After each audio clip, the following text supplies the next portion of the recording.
بینەران و بیسەرانی بەڕێز دار شوێنەکەن سڵاوتان لێبێت. من کامەران حاجی عومەر باسی ڕۆژتان پێشکەش دەکەم. باسی ڕۆژ ئەمڕۆ دوو تەوەرشرۆڤە دەکات. تەوەرێکمان تایبەت دەبێت بە مافی پێکاتەکان لە عێراقدا بە پێی دەستوری عێراق کە هەوڵێکی جددی هەیە بۆەوەی مافی پێکاتەکان لە عێراق بپارێزرێ بۆ قسەکردن لەسەر ئەم تەوەرە بە تایبەت مافی کوردانی ئێزیدی لە عێراقدا دیان دەخیل ئەندامی ئەنجومەنی نوێنەرانی عێراق و نوێنەری کوردانی ئێزیدی لە پەرلەمانی عێراق میوانمان دەبێت لە تەوەری دووەمماندا. لە تەوەری یەکەمیشماندا باز لە پرۆژە بودجەی عێراق دەکەین. ئەو چەند ڕۆژێکە دانیشتەکانی پەرلەمانی عێراق تەرخان کراوە بۆ پەسەندکردنی پرۆژە بودجەی عێراق. دیارە کێشە و گرفتەکانی نێوخۆی هەرێمی کوردستان کاریگەری هەبووە بە شێوەک لە شێوەکان لەسەر ڕای فراکسیۆنەکانی کوردی لە بەغدا لەسەر پرۆژە یاسای بودجەی عێراقی فیدراڵ و پشکی هەرێمی کوردستان لە پرۆژەی بودجەی گشتیدا. بۆ قسەکردن لەسەر ئەم تەوەرەش لە بەغداوە حاکم تارق گەردی جێگری فراکسیۆنی پارتی دیموکراتی کوردستان لە پەرلەمانی عێراق بە شێوەیەکی ڕاستەوخۆ لەگەڵماندا. بەڕێز تارق بەخێر بێن بۆ باسی ڕۆژ. بەپێی زانیاریەکانی ئێمە فرۆشتنی نەوتی کەرکووک گرفتەیەکی گەورە بۆ بۆەوەی پرۆژەی بودجەی گشتی عێراق ئەمڕۆ پەسەند نەکرێ. ئایا هۆکاری پەسەند نەکردنی پرۆژەکە بۆ جیاوازی ڕاوبۆچوونی فراکسیۆنەکانی کوردی بووە لە بەغدا یاخود لایەنی بەرامبەر لەسەر پرۆژە بودجەکە لەسەر فرۆشتنی نەوتی کەرکووک ڕازی نەبوونە؟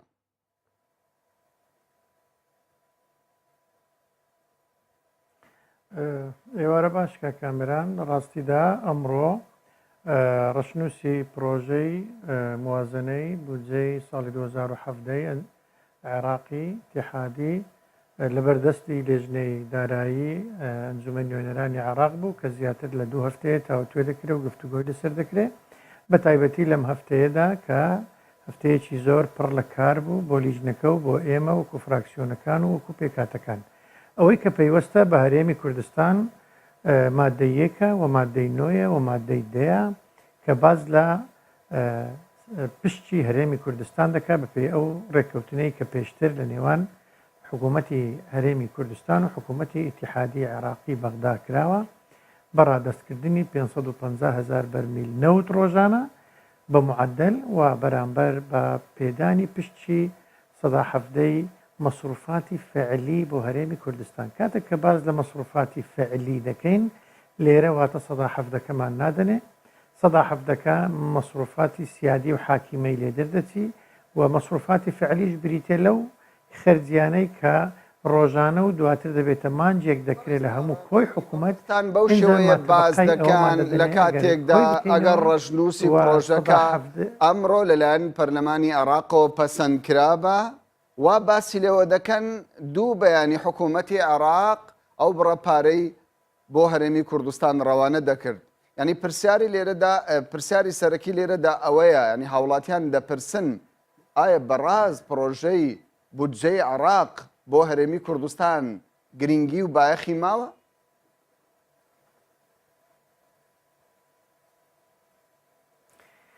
لە ڕاستیدا شتیوان نییە کە بڵێ بە خلالی 2 ڕۆژ و 3 ڕۆژ و هەفتەیەک و 2 هەفتە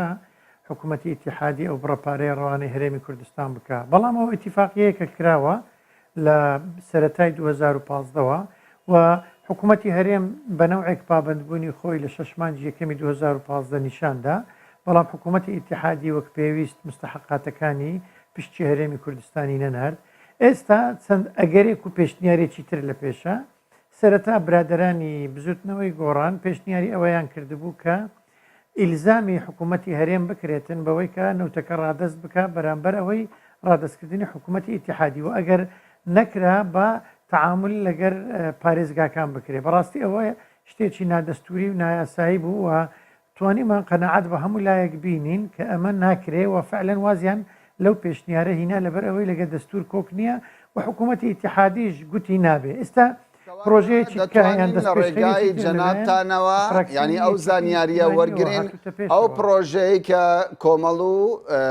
یەکێتی و بزوتنەوەی گۆڕان هەیان بوو سەبارەت بە ئیلزامکردنی هەولێر و بەغدا بۆ فرۆشتنی نەوت سەرکەوتوو نەبووە لە دانیشتنی پەرلەمانی عێراقدا؟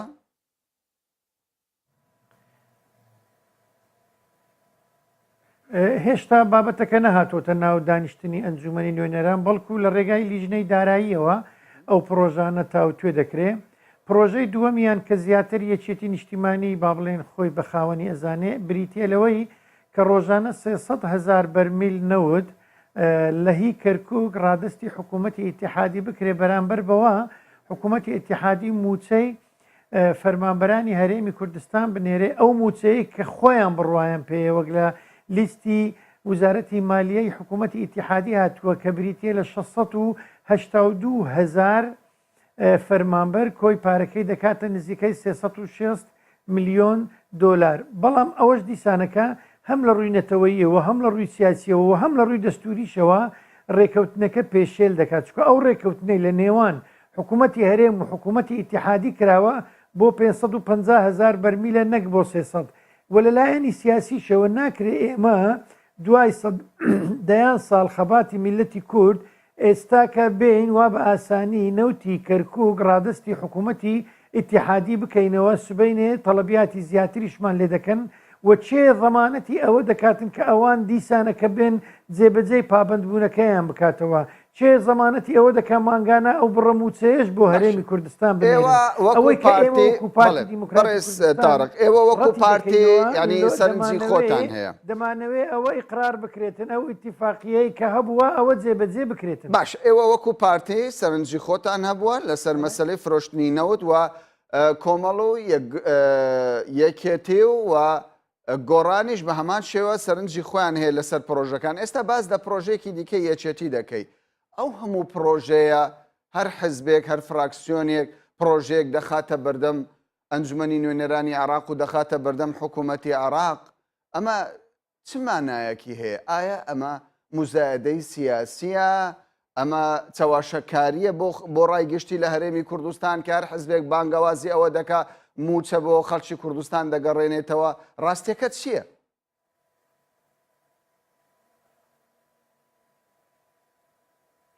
لە ڕاستیدا ئێمە وەکو ئەنجومەنی نوێنەرانی هەرێمی کوردستان کە نوێنەری هەرێمی کوردستانی لە ئەنجومەنی نوێنەرانی عێراق دەبێ بەرژەوەندی گشتی و بەرژەوەندی هاوڵاتیان و فەرمانبەران و مامۆستایان لە بەرچاو بگرین و هەمومان پێکەوە دڵسۆز و خەمخۆری ئەوەین کە بە زووترین کات ڕێکەوتنێکی یەکجارەکی بکرێت لە نێوان هەردوولا بۆ ناردنی پشکی هەرێمی کوردستان بەرامبەر ڕادەستکردنی نەوتەکە. بەڵام بە تەسەوری ئێمە و لێکدانەوەی ئێمە ئەوە ئەرچی حکوومەتی جێبەجێکارە ئەرچی حکوومەتی ئیتیحادی و حکوومەتی هەرێمی کوردستانە ئەم ڕێکەوتنە بکەن نەک ئێمە بڵێن وا بەپەلا شتێکی وا بخەینە ناو دووتێ یاسایەکە و کە یاسایەکەش قبولکردنی یان جێبەجێکردنی زەحمەت بێ ئەگە نەڵێ مستەحیلە. چونکە لە ڕووی عملیەوە ئەوەی کە ئەو برادەران باسی دەکەن چ تەعامل لە ڕێگای پارێزگاکان چهی کەرکووک لە ڕووی یاساییەوە ناکرێت چکە گرێبەستەکە ئەو بەندانەی تێدان نییە واتە هەر یەک لە حکوومەتی ئیتیحادی و حکوومەتی هەرێمی کوردستانیش دەتوانی بڵێت جێبەجێی ناکەم لە بەرەوەی لە ڕێکەوتنەکە شتیوانە ئێوە دەڵێن ینی بەپێی دەستوری عێراق پرۆژەکانی یەکێتی و بزوتنەوەی گۆڕان و کۆمەڵ گونجاو نیە لە دەرەوەی دەستورە. بەڵام جێگری سەرۆکی پەرلەمانی عێراق بە ئاشکرا بازدەوە دەکا کە پرۆژەکەی ئەوان پرۆژەیەکی دەستوریە لە چوارچەوەی دەستوری عێراقە تەنانەت ئەوان دەخوازن ئیلتیزام ینی ئیلتیزامێک بخەنە سەر هەولێر و بەغدا لەوەی بەویستی خۆیان نەفت نەفرۆشن نەوت نەفرۆشن.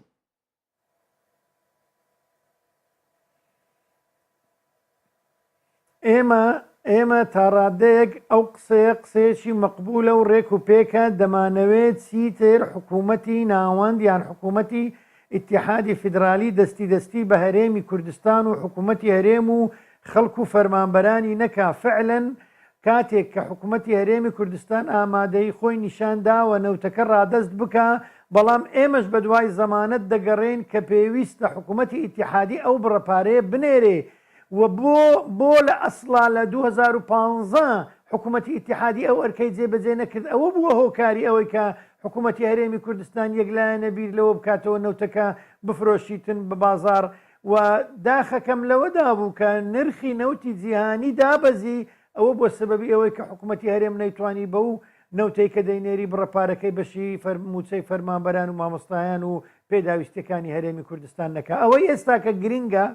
بۆ هەردوو لە و ئەوەی کە گرینگە بۆ ڕازیکردنی شەقامی هەرێمی کوردستان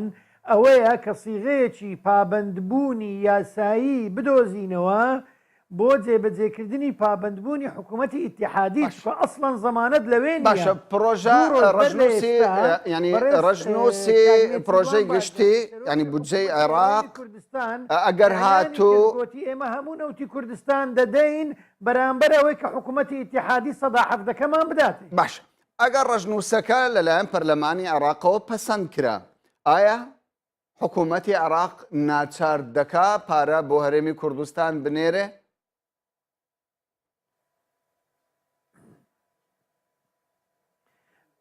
کێشەکە لەوەدایە خۆ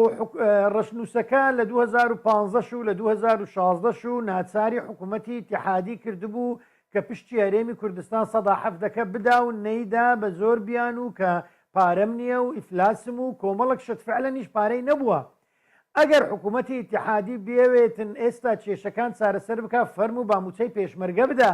ئەگەر حکوومەتی ئیتیحادی نیازپاچی بەرامبەری هەرێمی کوردستان هەیە و خەمی فەرمانبەرانی هەرێمی کوردستانیتی دەفەرم و با دوسێ سلفەمان بداتێ بۆ ئەوەی بتوانین مانجێک دوو مانگ موچەی فەرمانبەران بدەین ئەو کاتە ئەگەر حکوومەتی هەرێمی کوردستان پابندبوونەکانی خۆی جێبەجێ نەکرد وەک لە یاساکەدا هاتووە هەمومان دێنە سەر شەقام و دەڵێن بەڵێ حکوومەتی ئیتیحادی ڕاست دەکا حکوومەتی هەرێم جێبەجێ ناکە بەڵام هەتا ئێستا مۆڤوعەکە بە پێچەوانەوەیە ئێمە باسی ئەوە ناکەین کەس مزایدەی سیاسی بکایان نەکە بەڵام لە ڕاستیدا ئەوە حکوومەتی ئیتیحادیە پابندبوونەکانی خۆی بەرامبەری هەرێمی کوردستان جێبەجێ نەکردووە چکە لە ئەسڵدا ئەو حکوومەتی ناوەندە ئەو حکوومەتی ئیتیحادی هەرێمی کوردستان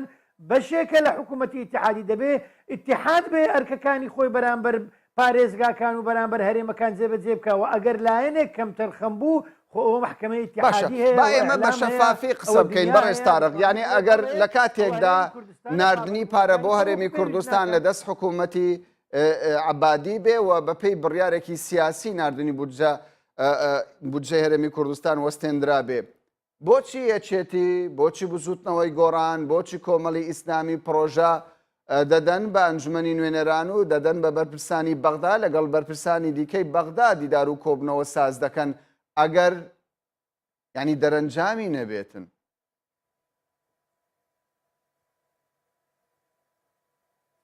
ئەوان زۆر لە ئێمە باشتر دەزانن کۆتایی کێشەکە لە چێن دەرەیە زۆر لە ئێمە باشتر دەزانن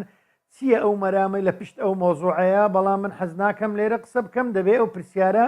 ئاراستەی خودی ئەو فراکسیۆنانە بکرێ کە گەرما و گەرمیتیان لێرە و لەوێ بۆچی ینی زانیاریەکی گرنگ ینی بۆچی زانیاریەکی گرنگ لە ڕای گشتی خەڵکی کوردستان ینی دەشارنەوە یاخود کامیران تەواوی کەم حەز دەکەم ئەو قسەیە تەواو بکەم لێم گەڕێ بەڵێ فەرم دەمەوێت لە ڕێگای کەناڵی 24ەوە هەموو فەرمانبەران و مامۆستایانی هەرێمی کوردستان بزانن ئەو پرۆژانەی کە لێرە و لەوێ بە ناوی ئەوان و بەرژەوەندی ئەوانەوە دەدرێتە مالکی چڕەتی بە حکوومەتەوە هەیە دەدرێتە کەسانی تر چڕەتیان بە حکوومەتەوە هەیە پێویستە حکوومەتی هەرێمی کوردستان بێتە بەغدا لەگەر حکوومەتی عەبادی دابنیشی چارەسەریەکی گونجاو و بنەڕەتی بۆ ئەم کێشەیە بدۆزنەوە ئەوەی کە دەکرێتن لە کەناڵەکان و لێرە و لەوێ لیقاعاتە ئەوە دەرئەنجامی لێ ناکەوێتەوە ڕەنگە ئەوانیش دڵسۆزن ئەوانیش دایانەوە ڕێگا چارە بدۆزنەوە بەڵام بەڕای ئێمە ڕێگا چارەی گونجاو ئەوە ئیشی جیهەتی تەنفیزیە نە ئیشی فراکسیۆنێکی حزبیە لێرە و لەوێن دەرێ بێتن بڵێ من وا دەکەم بەڵام فلان جیهەت نایلی ئێمە کەس تاوانبار ناکەین تۆمەتیش ناخەینە پاڵ هیچ فراکسیۆنێک بەڵام دڵسۆزی لەوەدایە کە هەر هەمومان خەمخۆر بین هەر هەمومان زەخت بخەینە سەر حکوومەتی عەبادی و حکوومەتی هەرێمی کوردستانیش بۆ ئەوەی لەگەر یەکتری دابنیشن ڕێگا چارەیەکی گونجاو بدۆزنەوە باشە تۆ باز لە نووری مالکی دەکەی ینی وەکو دەزانرێت دەوڵەتی یاسا گەورەترین کوتلێ لە نێو پەرلەمانی عێراق وە کوردیش پێویستی بە ڕەزامەندی مالکی و نوێنەرانی دەوڵەتی یاسا هەیە لە نێو پەرلەمانی عێراق بۆ پەسەندکردنی پرۆژەیەک کە ینی هەموو حزبەکان هەرێکە لە لای خۆیەوە پرۆژەیەکی هەیە بۆ بودجەی گشتی عێراق بۆچێ یعنی دیدار لەگەڵ مالکی لەلایەن بەرپرسانی پارتی بە خیانەت زۆر جار وەسف دەکرێت.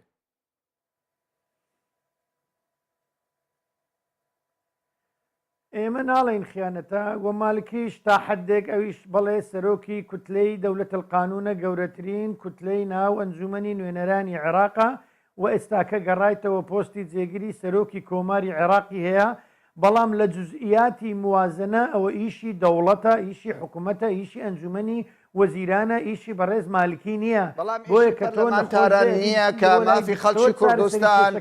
ینی لە سەدا حەفدەی خەڵکی کوردستان بپارێزن وەک دەزانرێ ئەنی ئەو پرۆژه یاسایە پەیوەندیدارە بە چەندین پرز ینی ئەمە پێویستی بە ڕەزامەندی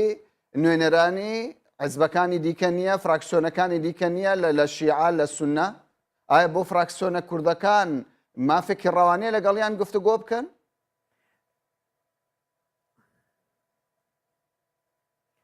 گفتوگۆ دەبێت لە نێو پەرلەمان بێ ئێمە ئەمڕۆ و دوێنێ و پێرێ لەگەڵ هەندێک لە فراکسیۆنەکانی شیعە لەگە هەندێک فراکسیۆنەکانی سونە لەگەڵ کوردەکانی خۆمان بە بەردەوام لە دانیشتن و گفتوگۆداین تەنانەت پێرێ ئێمە حەوت سەعات لەگەڵ یان دانیشتین بۆ ئەوەی بگەینە سیغەیەک بەڵام ئەوەی ئێمە دەیبینین ئەوەندەی کێشەکە لە جێبەجێکردندایە ئەوەندە لە یاساکەدا نییە ئەو ئیتیفاقی کە پێشتر لە 2015ەوە کراوە و لە 2016 هەبووە و ئێستاش لە پرۆژه یاسای 2017 هەیە لە ڕووی قانونیەوە ئێمە کێشەمان نییە لە ڕووی دەقی یاساییەوە کێشەمان نییە بەڕێستارە ببوورێ ینی تۆ دەڵێ ئێمە لەگەڵ یاسای پێشوو کێشەمان نییە بەڵام ئەو حیزبانە دەڵێن کێشەی هەرە گرنگ لە پرۆژه یاسای پێشوودا ئەوەیە هەولێر و بەغدا ئازادن لەوەی هەر کاتێک بیانەوێ و پرۆژە جێبەجێ بکەن یاخود نەیانەوێ ئەوان دەیانەوێ ئیلتیزامێک بخەنە سەر حکوومەتی هەرێم ئیلتیزامێک بخەنە سەر حکوومەتی بەغدا بەوەی پابند بن لەمە دووە موچەی فەرمانبەران بگەڕێتەوە ینی پێتان وایە ئەمە شتێکی نادەستوری بێ؟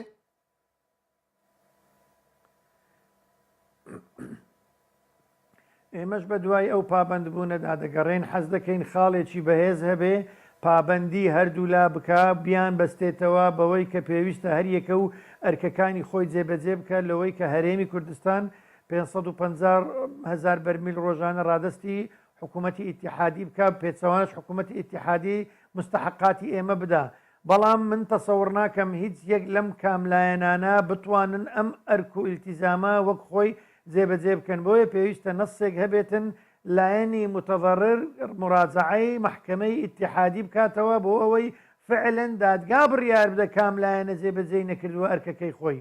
بەڵام ئەوەی کە ئێستا پرۆژە نوێیەکەی برادرانی فراکسیۆنی یەکێتی نیشتیمانی دەیانەوێ کەرکووک جیا بکەنەوە لەوەی کە تەنها 300,000 بەرمیل نەوتی کەرکووک بێن ئەو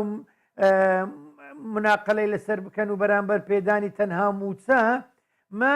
مە دەڵێن با وشەی کەرکووک لە بابەتەکە نەبێ کەرکووک نەبێتە مزایدەی سیاسی کەرکووک نەبێتە قوربانی خەباتی دەیان ساڵی میلەتی کورد بابێن باسی نسبە بکەین نسبەی 140 لە 550,000ەکە یان نسبەی 150 لە 550,000 بەرمیلەکە ڕادست بکرێ بەرامبەر بە موچە ئەوە واتە ئیتیفاقەکە نیوەی جێبەجێکرا بۆچی بین باسی وشەی کەرکووک بخەینە ناو بابەتەکە لە کاتێکدا خەڵکی کەرکووچی بەستە زمان ئەوە زیاتر لە 70 ساڵە دەکوژرێن و ئەنفال دەکرێن و کیمیاباران دەکرێن و هیچ هەتا ئێستا کە ئەو نەوتە بۆوان هەر کێشە بووە و بۆچی ئێستاکەش ئێمە لێرە و لەوێ بین بە ناوی ئەوانەوە شین و ئەوەی لا بکەین بەڵام مەرامی سیاسی و تایبەتیمان لەپاڵ ئەو مۆزوعەوە بە خەڵکی تر ڕابگەینیان ئیتیفاقیاتی ژێربەجێریان لەگەڵ بکەین خۆی کێشەکە لەوەدایە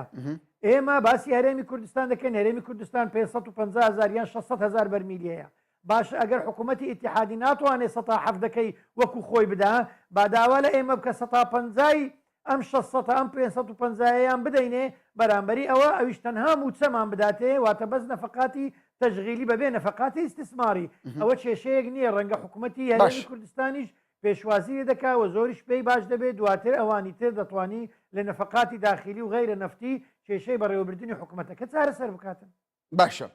ینی زۆر جار پرسیار لەوە دەکرێت ینی تەنانەت هاوڵاتی ینی لەوە تێناگە ینی سەرۆکی حکوومەت دەڵێ ئێمە بە هیچ شێوەیەک کلیلی سربەخۆی ئابووری بە بەغدا نادەین ئێوە وەکو فراکسیۆنی پارتی وەکو نوێنەرانی کورد لە بەغدا دەڵێن ئێمە لەگەڵ پەسەندکردنی پرۆژە بودجەین و لەگەڵ ئەو ڕێکەوتنەی کە لەگەڵ بەغدا ئیمزا کراوە. یعنی ئایا بەڕاست ئەو ڕێکەوتنەی نێوان هەولێر و بەغدا کە 550,000 بەرمیل لە بەرامبەر پێدانی لە 170 بودجەی هەرێمی کوردستان کێشەی موچەی فەرمانبەرانی هەرێمی کوردستان چارەسەر دەکات؟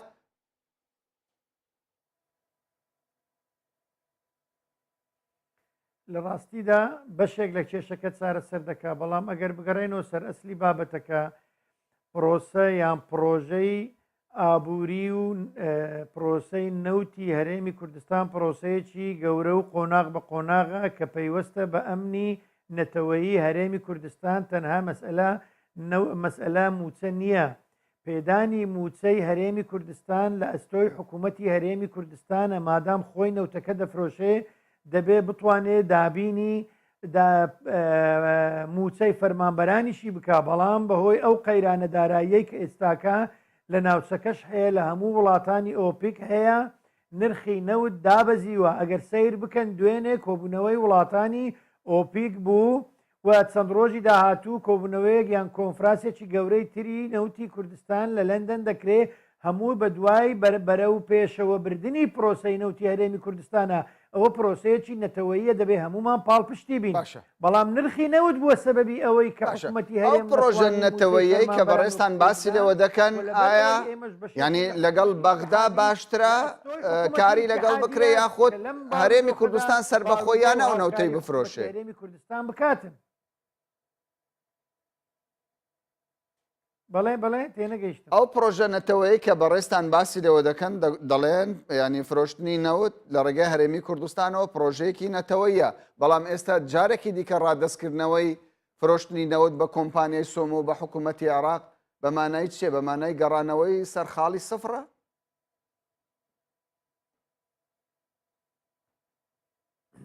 نا من ناڵێم فرۆشتنی نەوت پرۆژەیەکی نەتەوەیە، دەڵێم پرۆژەی وەبەرهێنان و بەرەو پێشبردننی دەرهێنان و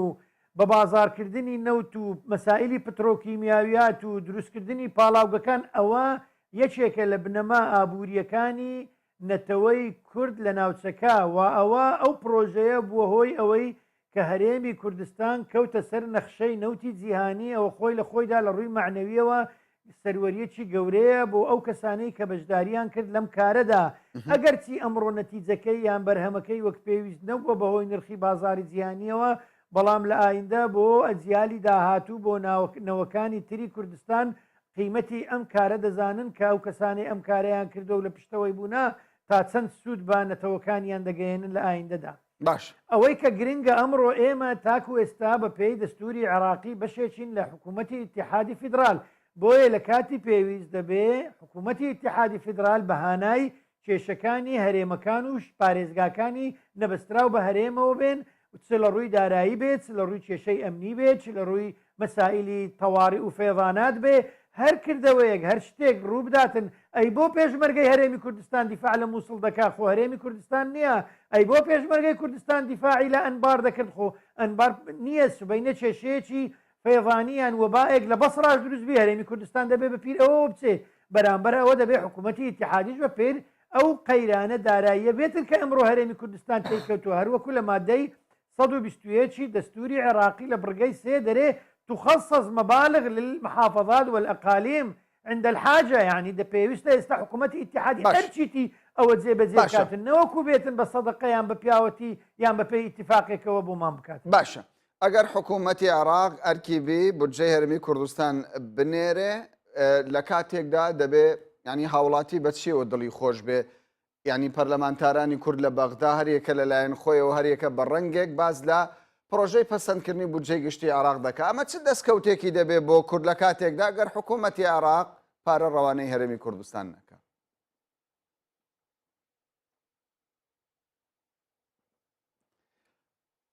پێم وایە گرفتێکی تەکنیکیمان بۆ هاتە پێشەوە، دیارە بەڕێز تارق وا دیارە ناتوانێت وەڵامی پرسیارەکانمان بداتەوە. بەڕێزانم ئێستا دەچینە ناوبڕێک و دواتریش دەگەڕینەوە لاتە. بەڵێ بەڕێزانم هاوکارانم پێم ڕادەگەینن کە دیارە گرفتەکە چارەسەر کرا، جارێکی دیکە دەگەڕینەوە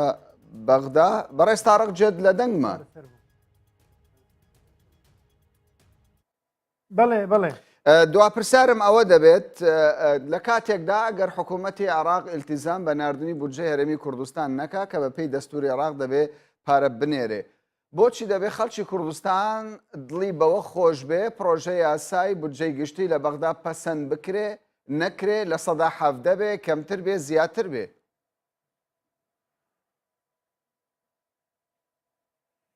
ئێمە هەمیشە دەبێت لە هەموو هەوڵەکانی دانوستاندن دابین لەگە حکوومەتی ئیتیحادی تا و کاتەی ئێمە تەواجودمان هەیە وەکو نوێنەرانی کورد هەموو فراکسیۆنەکان دڵسۆزن ئێستا بۆ نمونە ئێمە لە بەشێکی پەیوەستە بە موچەی پێشمەرگا هەموو هەر 5 فراکسیۆن اتفاقمان لەسەر ئەوە کردووە کە پێویستە موچەی پێشمەرگە جیا بکرێتەوە لەو گفتوگۆ و کێشەی نێوان نەفت و هەرێم و حکوومەتی ئیتیحادی چونکە موچەی پێشمەرگە بەپێی دەستور بەشێکە لە هێزی ئەمنی و بەرگری عێراقی دەبێت لە ڕضمنی موازنەی وەزارەتی بەرگری عێراق تقریبا تهدید کراوە بە حدودی 100,000 پێشمەرگە موچەی بۆ بێ و هەموو فراکسیۆنەکان بڕیارمانداوە دڵنیان لەوەی کە حکوومەتی عەبادی ئەو پارە ڕەوان بکات بۆ هێزەکانی پێشمەرگە پەرلەمان بەجی بێلین بەڵام ئایا ئێوە دڵنیان لەوەی گومانم هەیە گومانت قسەکانیان لەگەر کردەوەکانیان جیاوازیەکی زۆری تێدایە بەڵێ بەڵێ تەنانەت گومانم لەوەش هەیە هەر ئیتفاقیەکی تریش بکرێ ئەگەر ڕازی بین 300,000 کەش بە تەنیا تەعاملی لەگەر بکرێ ئەگەر هەموو نەفتی کوردستانیش ڕادەستی حکوومەتی عێراقی بکەین دیسان من گومانم هەیە حکوومەتی ئیتیحادی یەوێ ئەم قەیرانە لە هەرێمی کوردستان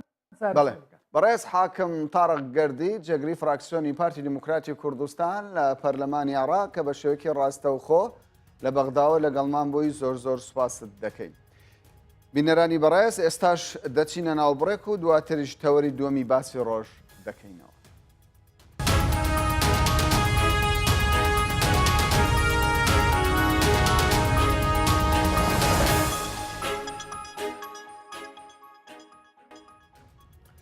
جارێکی دیکە سڵاوتان لێبێت بینەران و بیسەرانی کوردستان 24 و باسی ڕۆژ تەوەری دومی باسی ڕۆژ دەکەینەوە کە تایبەتە بە مافی پێکاتەکان لە نێو عێراقدا کە هەوڵێکی جددی هەیە لە نێوان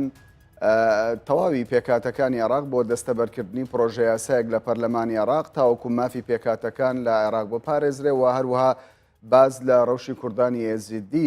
لە هەرێمی کوردستان و عێراق دەکەین بۆ قسەکردن لەسەر ئەم ژارە بە شێوەیەکی ڕاستەوخۆ لە شاری بەغداوە بیان دەخیل نوێنەری کوردی ئێزیدی لە پەرلەمانی عێراق بە شێوەیەکی ڕاستەوخۆ لەگەڵمان دەبێت خاتوڤیان بەخێر بێت بۆ باسی ڕۆژ پێم باشە سەرەتا لە ڕەوشی شنگالەوە دەست پێ بکەین بەدەر لە گرفتە ئابوووریەکان ئایا گرفتی سیاسی هەیە بۆ دووبارە ئاوەدانکردنەوەی دەڤەری شنگال؟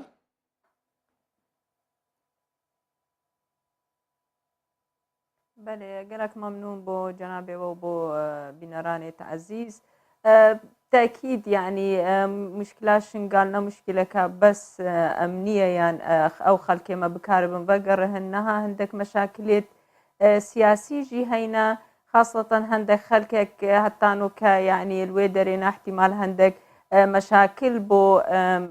مەشاکل چێ ببن نێفواندا ئەڤژی تشتێکی گەلێکی گرنگە کە ئەم بکاربن ژبان مەشاکلە زوو خەلاص ببن دا خەلکێمە بکاربێ بەگەڕێ جارەکادی شنگال ڕەخەکێ داعش و هەتانەها یعنی شەڕی مووسڵی خەلاص نەبووە مەترسیەک هەیە نەکو ڕێیا شنگالیان ئەفڕەیە معبەرێک بێ بۆ داعش هەتا بازدەن بچنە سووریا و مەشاکلێت هەندێک قواتێت غەریبژی هەینە چای شنگالێ ئەوجی مشکلەکە دیە و طبعاً مشکلێت اقتصادیژی گەلەکن کە هەتانەها نکارن شنگالە سەرڕاستی ئاواکەن چونکە ئەم هەمی زانن هەتا تقریبا 180 هەمی ئەبنیە و بوونە تەحتی و خان و هەمی تشتێت شنگالێ تەمامەتی ڕوخانە و تشتێک نەمایە ئەوە هەمی قودرەتەکە اقتصادیە گەلەکە مەزنجێرت وێ هەتا بکارن دیسا ئاوادانکەن و دیسا خەلکێمە بەگەڕێ وش هەمی تشتێ مهمتر کە ئەمن و ئەمانەت هەبێتن وێ دەبەرێ. بەڵێ بەڕێستان باستان لە هێزێکی غەریب کرد گوتان قوواتێکی غەریب لە چیای شنگال هەیە و باستان لەوە کرد دوو مەترسیە یەکێکیان بوونی چەکدارانی داعشە ئەوی دیکەشیان بوونی هێزێکی غەریبە لە چیای شنگال ئەو هێزە غەریبە کە ئێوە ناوی لێدەنێن غەریب ئەگەر بینەران لی ئاگادار بکەیتەوە کە چ هێزێکە سەر بە چ لایەنێکە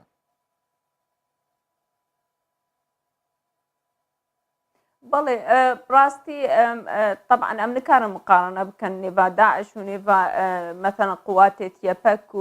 و پەکەکێت ئەوێ سەرێ چای شنگالێ ڕاستە بیدایەت وەختی ئەف ئەزما شنگالێ چێ بوو خەلکێمە بازدا ئەو پانامە هاتن و ئوڕێ ڤەکردن و یعنی تشتێکی باش بوو ئەم سوپاسیاوانت کەم بەسپا هەکە ئەوت ڤیان چاکی بکەن چاکیا خۆکردن و ئەم شوان مەمنونن و بێجە لازمە بەگەر نەمالێت خۆیانی بەگەر نەجیهێت خۆ ئەو هێزە نە حزبێت عێراقینە و نەهێزێت عێراقینە و نەش کوردستانە عێراقینە ڕێزەکە تایبەت بۆوان هەیە بەس گەرەکە بێجە پشتی مساعدامەکردن بەگەر نەجیهێت خۆ و نەمینن شنگالێ ئەم قبول ناکەن شنگال جارەکادی ببتە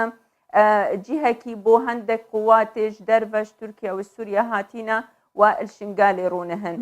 شنگال لازم خەلکێ شنگالێ هەبێ خەلکێ شنگالێ قەرارا خۆ بدەکی هێزەک بمینێ خەلکێ شنگالێ ما هێزێت خۆیت تایبەتی هەینە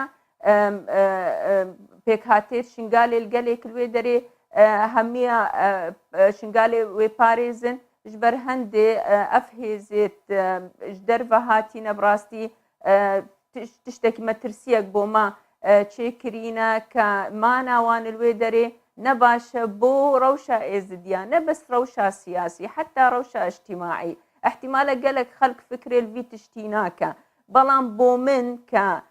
ئافرەتەکە ئێزدی من gelekî نەباشە ئەنو ئەم ببێنن هەندێک ئافرەتێت ما کە بچن بگەهنەوان هێزا و پشتی هینگی هوندا ببنیان دیار نەبن بڕاستی مشکلەکە ئەجتیماعیژی بۆ مەچێکریە کە gelek عوائلێت ئێزدی مشکلاوان هەیە لەگەل ئەنو هەندێک زاروێتوان یان قیچ یان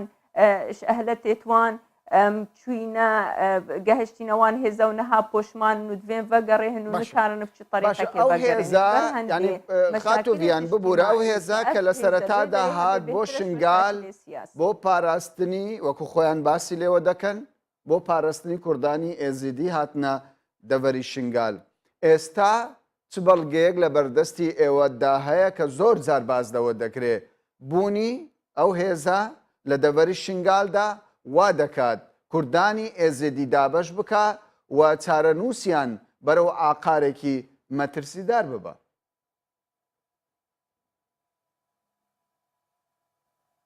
ئەجبەر هەندێ ئەمت بێژن ئەم قبول ناکەن کە طبعا دەولەتە عێراقی سیادا خۆ هەیە و کوردستان هەتان و کە هەرێمەکە بەشێکی نش عێراقی بەر هەندێ ئەف قواتێت غەریب ئەم قبول ناکەن سەر ئەردێمە هەتانە هەلسەر ئەردێمە بن وەکەم گوتیەتە هاتن مساعدامەکردن مالاوان ئەڤە بێجە ڤەگەر نەجیهێت خۆ یعنی نەمعقولە هەکە نەها مالام بشەوتێ جینارێمە بێ مساعدامە بکە نەمعقولە بێجە بێ بێژی ئەزێ مالاتە بم چونکە وەڵامە ئاگرێتە کوژان نەخێر لازمە پشتی ئەو تشتەوەکە چاوە پێشمەرگێتمە چوونە کۆبانی و هاریکار بوون الگەلوان پشتی خلاص بوون ڤەگەڕانە جێخۆ مەفروضە ئەبژی وسا بکەن وإلا ئەم دێ هەندێک ئەوێت قانونیژی هەینە سیادە عێراقی هەیە قانونی عێراقی هەیە قانون و سیادە هەرێما کوردستانجی هەیە پەرلەمانە هەرێما کوردستانی کە ئەوجی ئەمێ هەمیە بەکارهێنن إنه هێزێت غەریب المنطقەمە نەمینن دا مەشاکلێت سیاسی و اجتیماعیش مەڕەچێنەکە باشە ئەو هێزەی غەریب کە بەڕێستان باسی لێوە دەکەن پێتان وایە لەلایەن چێوە دام دەکرێت بە تایبەت ینی حکوومەتی عێراق بە ئاشکرا دەڵێ ئێمە موچە بەو هێزە دەدەین بۆ پاراستنی کوردانی ئێزیدی ئایا پێتان وایە لە دەرەوەی حکوومەتی عێراق لایەنی دیکە هەبی حکوومەتی دیکە هەبی پشتگیری لەو هێزانە بکە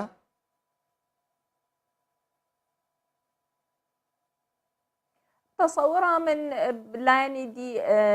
gelek لایەنی دینینن هاریکار بن الگەل ئەف هێزەیان دەعماوی هێزی بکەن ئەم هەمی زانە هێزەش مێژە مەوجودە طبعا کە کورد ئەس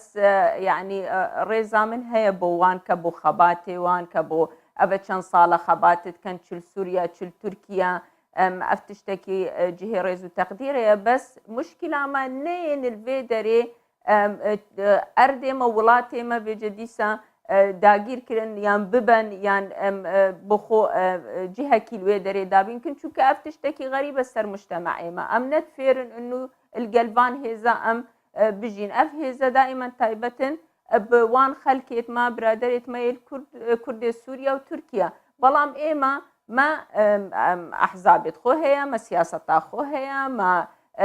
خەلکی خۆ هەیە مختلفە سەر سیاست و نەمەط و استراتیجیە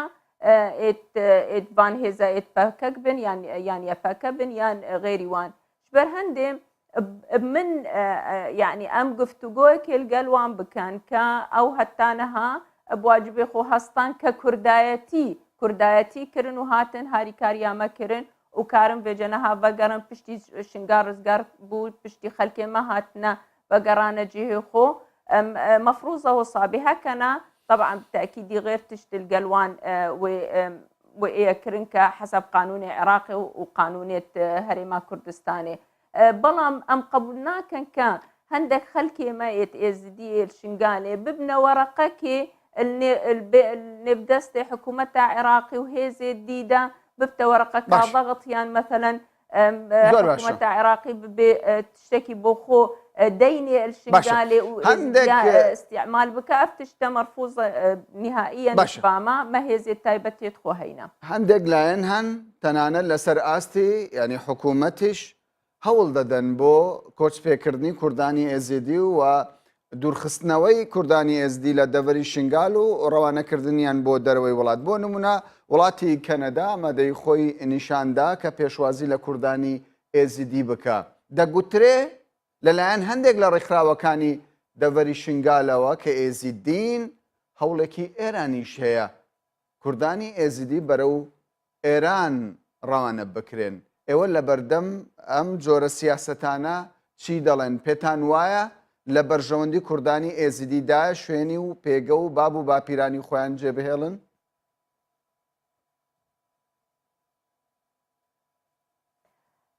ئەف ئەردێمەیە شنگال و لالش و ئەف منطقە و ئەف جغرافیا و ئەف ئەرد و تاریخێمە لێ دەرێ ئەم مستحیلە لێ دەرێ بهێلن هەندێک وڵات طبعا برێ هەندێک ڕێکخراوە محاولە کردن تشتێکی وسایە طبعا ئەم تشتی قبول ناکەن ئەزل گەل سەفارەتەکەنە دیل بەغدایەژی ئاخفیم و من اجتماع حینە الگەلوانژی دوسێ ڕۆژی دی بەڵام تشتێکی یعنی بلا وازح بێ بۆ خەلکێ ئەم نەدژێ ئەو خەلکێ کە دوێن دەرکەبن چونکە محتاجی علاجن چونکە ئەو علاجی نفسی و معنوی کە البێ دەرێنینە مە مەراکزێت متەخەصص نینە مثلا ئەڵمانیا مە 1100 قیچی و ژنێت ئێزدی هێنارتن ئەڵمانیا بۆ عیلاج ئەvە تشتێکی باشە احتیمالە 2 ساڵە و بەگەرنە جێخۆ بەڵام هجرەکە کامل بۆ وڵاتێکی دی ئەف تشتە نەمەعقولە و نەمەنطقیە طبعا ئەزل گەل کەنەدیا ئاخفیم گۆتەوان نەمەنطقیە کە وڵاتێک قەرار بدە پەرلەمانە خۆ بێ خەلکێ هاوڵاتیت وڵاتێکی دی بۆ خۆ ببە و بێ پرسش خەلکێمە بکە طبعا حتا وازح بێن خەلکی ئەو مەقسەداوان ئەو 400 عائلە کە دوێن ببن بۆ کەنەدا نەئەوێت خەلکێ داخلی کوردستانی نایان ئەو خەلکێت البێ دەرێ ترونشتینە بەڵام ئەو مەقسەداوان ئەو خەلکێ سەر حدود ماینە سەر حدود ئاسێنە اليونان التركيان المخيمات وضعواني خرافة دي أو خلك بن بلام هكا هاتن وبرنامجي وان هبي داخلي أو هاولاتي اتميت داخلي كردستاني طبعا لازمة رأي حكومتها هريمي ورقرن ورأي حكومتها عراقيجي ورقرن كأف خلك تشاوى قبول كان تشاوى أمي قبول كان أف خلك بتشي هكا برنامجك هي بو تشار سركرنا قيتش وجنو زاروا بو نفسيا علاجوان بكن برنامجێکی خاصە خاتوبیان تۆ دەڵێ ئێمە قبول ناکەین ینی دوا پرسیارم ئەوەی دیارەکات بەرەو کۆتا دەڕوە ینی بەڕێستان بازدەوە دەکەن ئێمە قبول ناکەین ینی دەڤەری شنگال ببێتە چێبرچەی نێوان وڵاتان و بەرژەوەندی خەڵکی کوردانی ئێزدی بکەوێتە مەترسیەوە ئێوە پشت بە چێ دەبەستن بەرژەوەندەکانی کوردانی ئێزیدی بپارێزێ لە کاتێکدا ئێوە نوێنەری کوردانی ئێزیدین لە پەرلەمانی عێراق کەچی حکوومەتی عێراق هاوکاری ئەو هێزانە دەکا کە ئێوە ناتانەوێت لەسەر ئەرزی شنگالدا بوونیان هەبێ.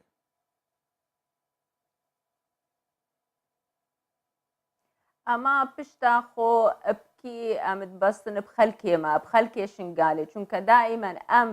دبێژنا حکوومەتە عێراقی خەلکێ شنگالێ ئەو حەقێوان هەیە ئەو وەحید حەقێوان هەیە کە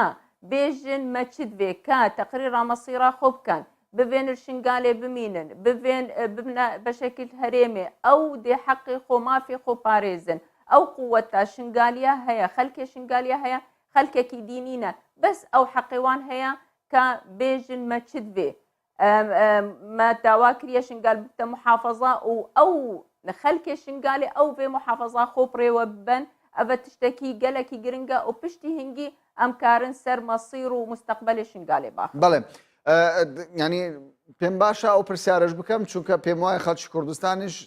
پێی خۆشە زانیاری دەستکەوێت لەبارەی ئەوەی کە دەپرسم تاوەکو ئێستا ئەو کوردانەی کە لەژێر دەستی داعش دەگیر کرابوون ئەوانەی ئازاد بوونە ژمارەیان چەندە ئەوانەی ماوشن ژمارەیان چەندە ئەگەر زانیاریتان لا هەبێ وەکو دوا پرسیارمان بەڵێ ئەوەی هەتانەها ڕزگار بووینە 2809 ژن و قیچ و زاروێت ئێزدینە و ئەوێت ماینە بندەستێوان هەتانەها 3000 یعنی تقریبا 3600 يعني أفنها وقت حرب موصلة دست بكر طبعا هتانها يعني بس تقريبا 15 دقيقة جن هاتينا هتانها ما أوقيت يدخل داخل موصل أم محاولة كان بلكي بشي طريقة كي أم بقرين هتانها ما نكاريا غيري في عدد برز بيان داخل نوێنەری کوردانی ئێزدی لە پەرلەمانی عێراق کە بە شێوەیەکی ڕاستەوخۆ لە بەغداوە لەگەڵمان بووی زۆر زۆر سوپاست دەکەین.